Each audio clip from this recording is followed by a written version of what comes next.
Well, I know if there's one thing that's gonna kill Christians, ne, it's the desperate need to believe that you can heal the sick by just believing or just by touching them. That stuff will kill you. Me, I got one advice. Hey, hey, hey! Hold it now, hold it now, hold it now. This ain't your moment, we own it now. You feeling some type of way. Hold it. There's processes that you need to learn in order for you to advance from one stage to another. If you can't read people's dreams, don't be envious that somebody else can. Just ask them how they do it. Instead of coming here with your black book and trying to explain to people, you can't do that. If you can't go through processes of talking to the people who have passed on, don't come here with your tendencies in, because this is a sign of jealous. When you're jealous of other people who have certain gifts, you come here with a book. You don't come here with experience.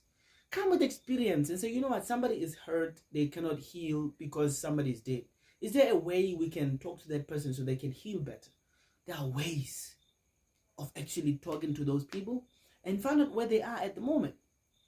It's not even only here in this land, the land of the Bantus, the land of the Banaba Malabasibi. You go to India, there are people who are able to do that.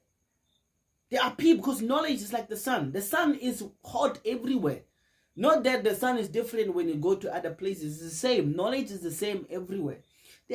Indians can also do the same thing. They can tell you this spirit is now living in America. It's no longer living here. It is living maybe in the Hellish planet. It's no longer living here. They can tell you that. There's processes for that. But there is this branch, ne?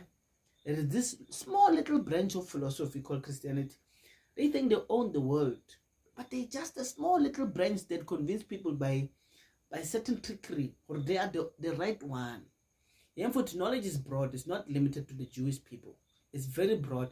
And I'm not going to confide myself to that book. And it's very small. And to me, the Bible is like crutch. You have to still go through primary school. You have to go through secondary school. You have to go to tertiary school. You still have to go through all that.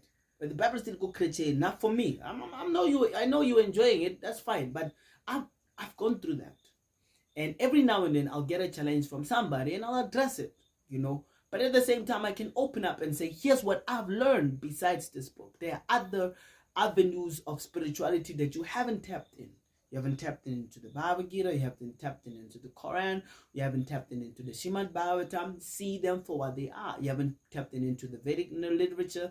You haven't tapped into the Buddhist monks, particularly the guys who are around, what they call Shaolin. Okay, because the Buddhist monks, obviously, you can find them simply even in India.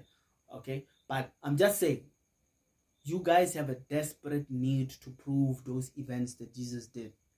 It's pointless if you don't have a way of actually invoking that spirit to help you to do that. Especially since you are living with pastors who haven't told you the truth, how they get the power. Because if they show you how they get the power, most of them are not gifted, they are cheats. And this is another thing. Human beings have 4 defects. We are illusion. We have imperfect senses. We have a tendency to cheat others. And we commit mistakes. So this cheating others, human beings have cheating propensity. They'll cheat you. They'll cheat you.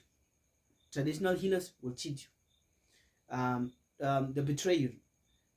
Christians will, religious people, saintly people, everybody, anyone who has a human body will cheat and betray you. It's okay. It's part of the process of learning. Part of it is people you trust will hurt you.